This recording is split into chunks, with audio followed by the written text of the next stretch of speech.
Hey everyone, this is Dan, the GM, bringing you Season 2 of What the Dice. This season, all Shadowrun.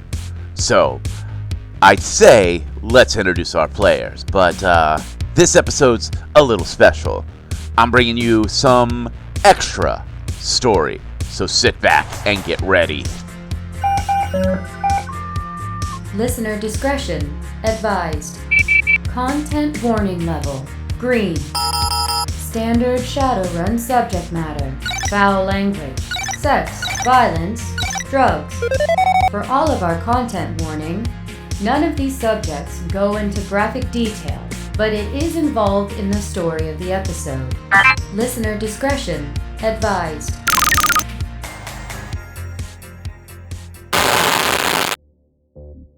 Hoi hoi hoi, chummers, it is Sparks here. So Eddie's found something interesting. Eddie was, reading the book that Eddie got. That set Eddie on the, we'll call it the straight and narrow. But, yeah, found something interesting.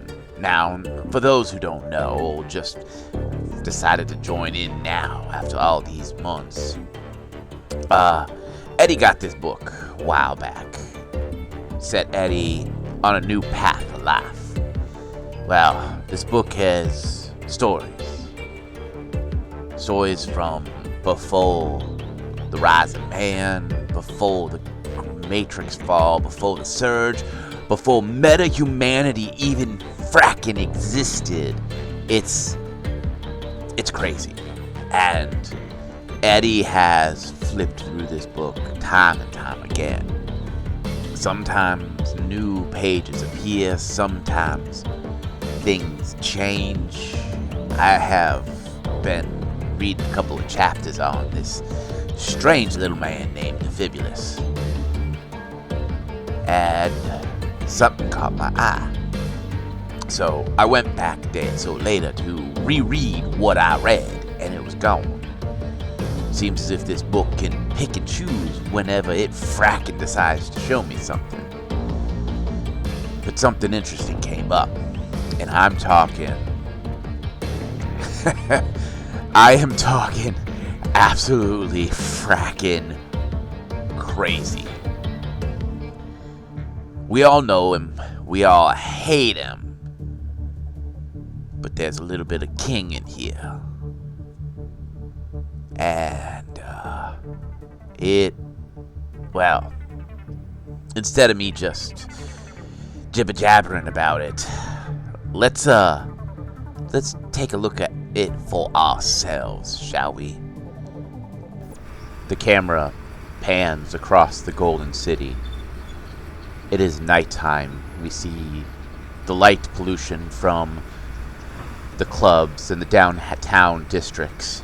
But as the camera pans across to the ocean side, we notice that the docks are quiet.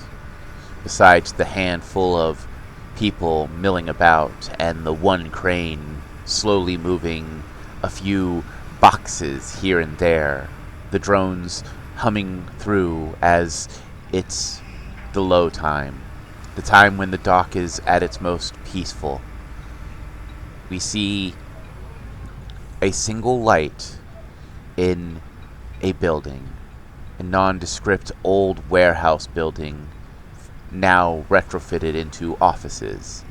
At the top floor, a single office light is on. As the camera slowly creeps towards this light, we begin to see the world around us change. We are now in the opulent dock offices of King. The office is very different than the docks below. There's a heavy wooden desk eating up the majority of one wall. There are dark red, heavy curtains over windows blocking out the light. The desk itself is hand-hewn from some old, forgotten tree. There's a computer terminal that is currently off. There's this heavy smell of tobacco, pipe smoke, or a cigar smoke in the air. There is just this oppressing silence around us. And then we start to hear the sound of an impatient finger tap on the desk. The camera pans up and we see King. His eyes are hardened as he is staring at what looks like an old delivery manifest. The edges are burned and damaged. The drumming abruptly stops as he reaches over and presses an intercom button on his desk. I need you to find me Red Eyes. I do not care where he is at. I do not care what he is doing. I need him in my office now. We watch as King's eyes slowly narrow as he slowly and calmly sets down the piece of paper. It doesn't take long until we start to hear the incoming boot steps of someone large and heavy.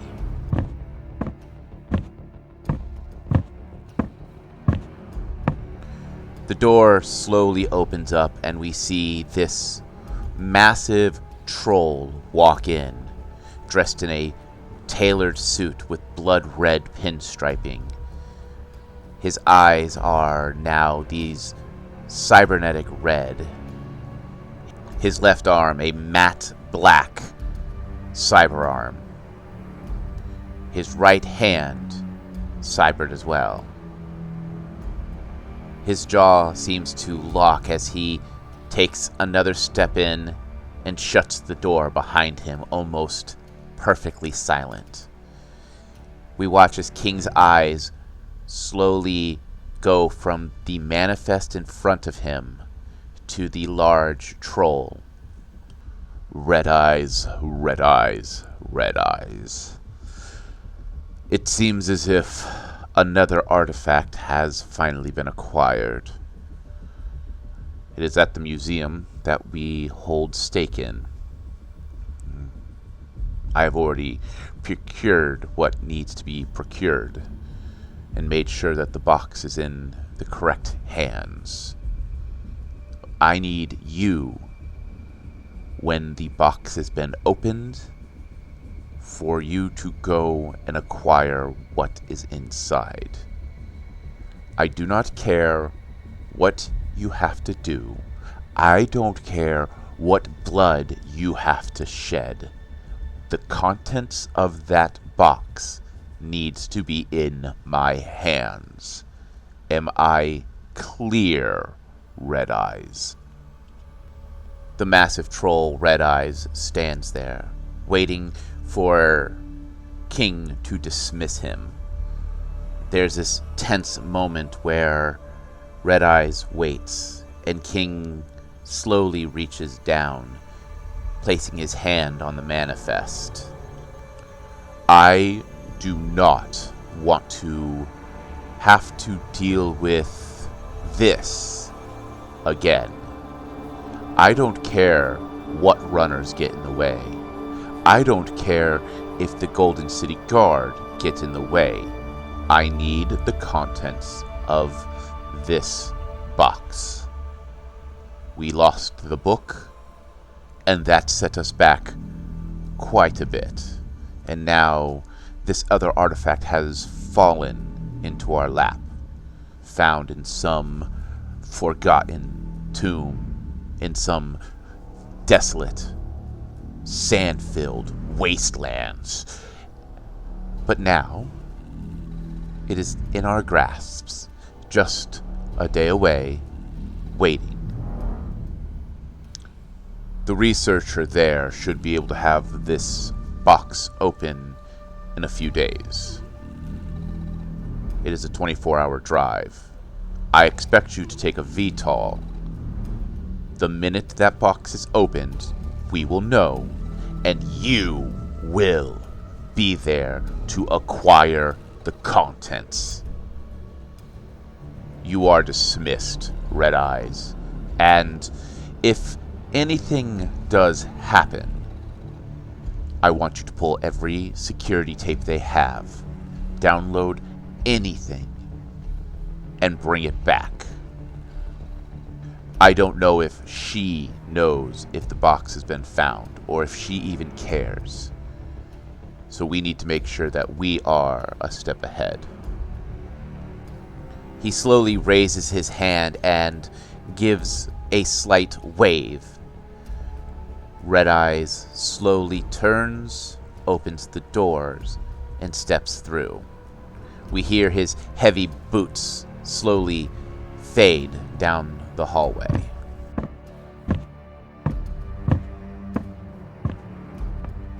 We turn our attention back to King. His eyes narrow as the doors seem to slowly close on their own. This silent click. He slowly places his hand on that manuscript and begins to slowly crush it, crumpling it up into a small ball before tossing it into a wastebasket near him. He leans back in this large office chair. We watch as he takes in this long, deep, slow breath, as if to calm his nerves. His hand slowly moves to the ring on his finger, and he begins to slowly twist the band around. This black rose ring, the symbol of his empire. The thorns biting into his skin just a little bit, leaving small red marks on his finger. We watch as his eyes slowly close.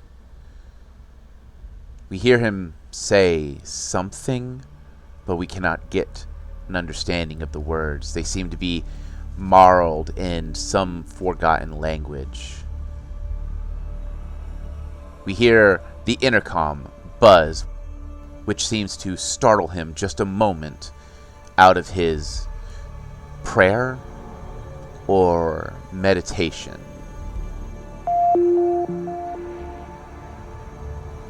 I'm sorry to disturb you, Mr. King, but I do have a Michael Bernard on line 1 asking to speak to you directly.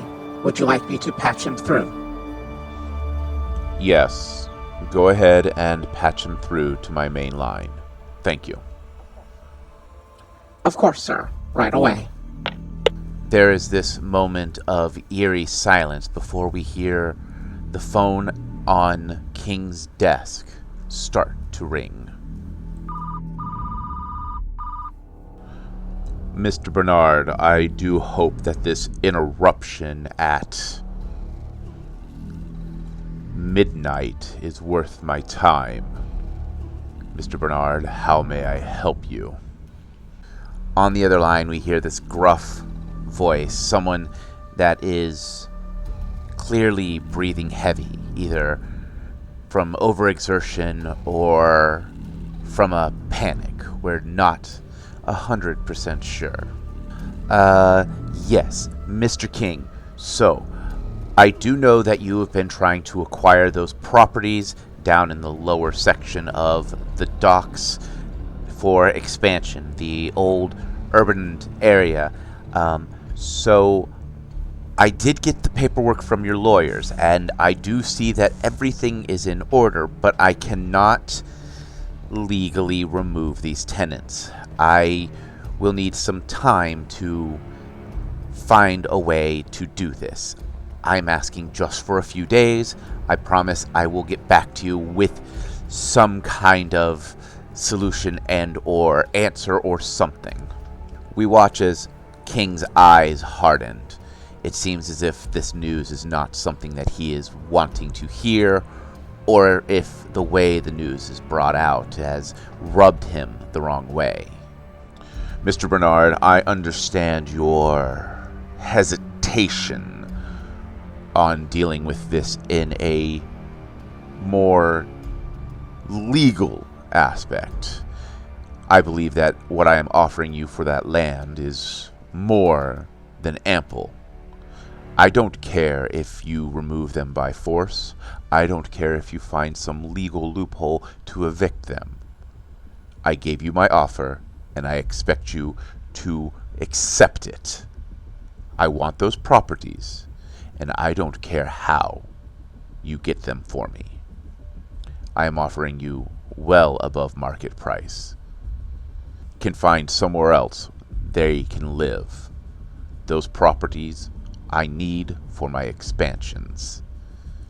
Do not, and I mean do not, call me back unless you have word of this property sale going through. Am I clear, Mr. Bernard? Yes, of course.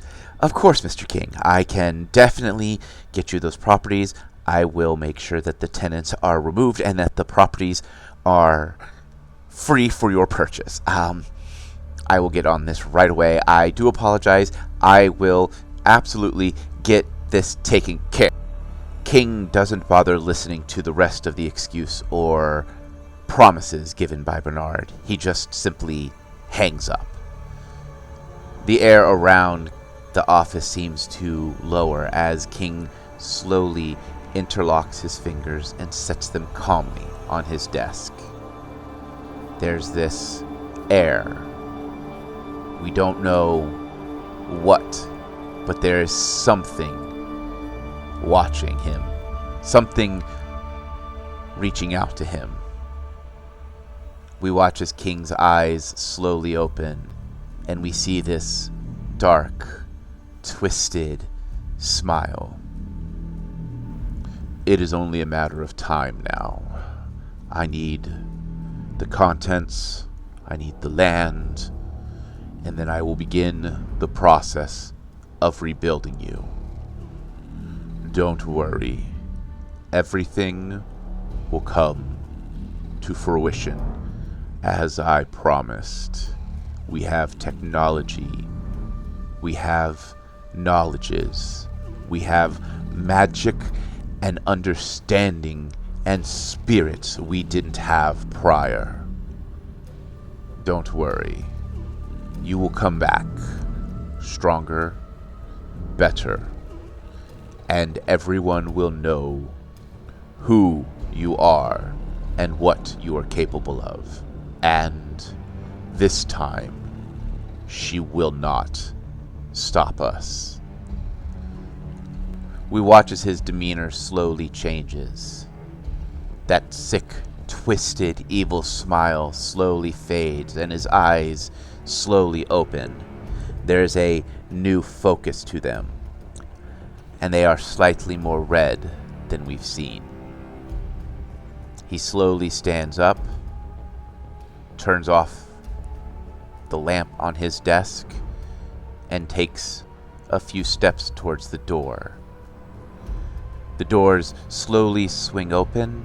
He exits, and as the doors slowly close, we watch as King slowly disappears down the long hallway. And as the doors click shut, and the room is plunged into complete and utter darkness, we end this week's episode here.